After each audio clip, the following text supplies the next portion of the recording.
I'm making an update video. I had previously produced a video about the Epson EX9200. Since I tested that projector, another better sale came out that I decided to change. So I returned the EX9200 and I bought this Epson HC2030. Big changes is that it is a 3D projector, and it was $200 less than the EX9200. So let me show you a little bit more about it. This one is a little bit different. It comes with a few less accessories. This one you get the projector itself, a remote control with the batteries, a power cable, and documentation and a driver disc. That's it. So no travel case, no HDMI cable, no AV cables with this one. So here's the Epson HC2030 mounted to my ceiling, and I'm using the same mount as before as I was on all my other projectors that I've tried. For me, this seems to fit a little bit better with the aesthetics. This projector is a little bit bigger than the EX9200, and noise-wise, they seem to be about the same.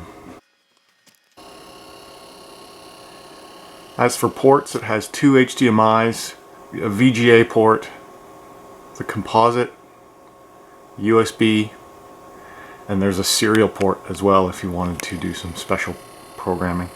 Anyway, it's on right now, and it's running my Xbox One.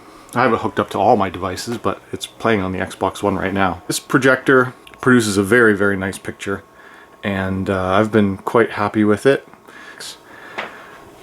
This Epson Home Cinema 2030 was on sale on a one-day sale at Amazon.ca for $550 Canadian. That's a heck of a bargain for a 3D, fully native 1080p projector that uses 3-chip LCD technology.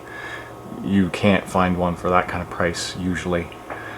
These retail normally for $1,000. Now the one thing I have done since my last video about my projector setup is I did buy a new screen. This is a 100-inch 16:9 screen. My old screen was a 92-inch. This one is black around the whole border, very nice. Fits in with the wall even better. It almost makes it completely disappear, as if it's just a screen floating there. I really like how it looks. And the reason why I bumped up in size is because the 9200 as well as this one had a bigger throw than my other projector. So I was having trouble fitting it into the 92 inches by keeping it on that fixed position. So the only options I had to fit my kind of OCD of making sure that the picture exactly fits the edge of the screen was to upgrade my screen to a bigger size or to move the projector forward. Now I haven't tried the 3D yet because I don't have the active shutter 3D glasses that you need to try that. They are cheap. You can buy them on Amazon for like 10-15 bucks each. Anyway, the one downside to these projectors is the noise that they make. They do get quite noisy, especially on startup. They're not going to ever be completely silent.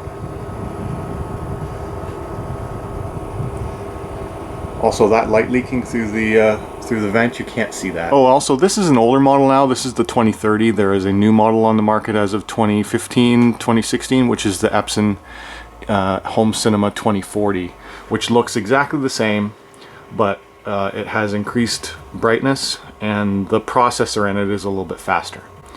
But if you turn off Auto 3D and change a couple of little settings on this 2030, it is perfectly adequate for gaming. Look at how nice and bright it is too. This is in eco mode, and this is with the lights on.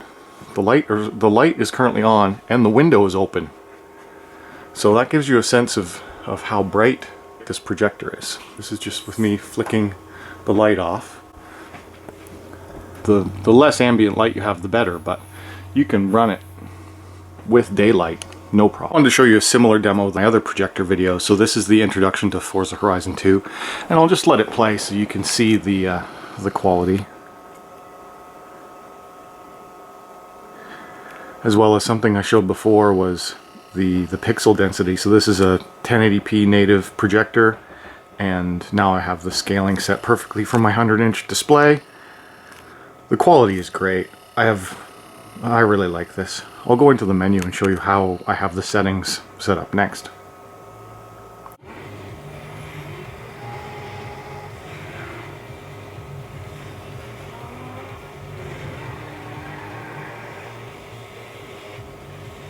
Let me show you a little bit of the menu system.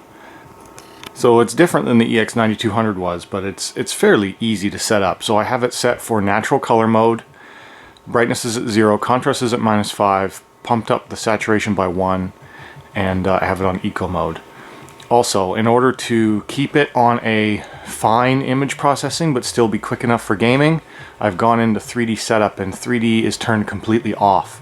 That way it's not trying to automatically detect if the signal is 3D or not. That improves the millisecond delay between your inputs.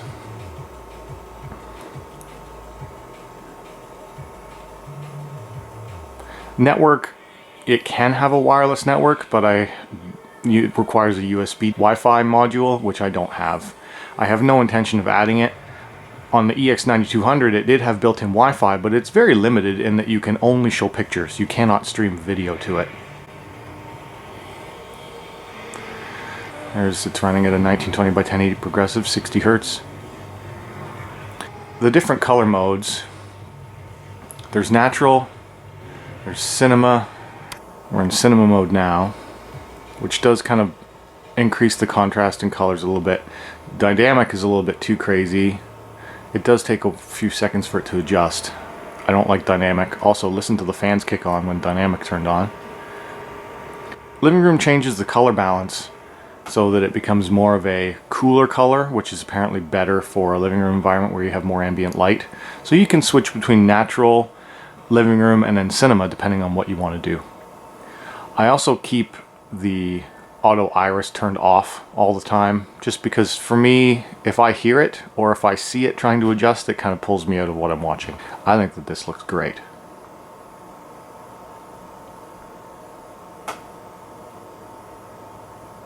I'm very happy with watching it for television, movies, etc. So watch this. Xbox Watch TV.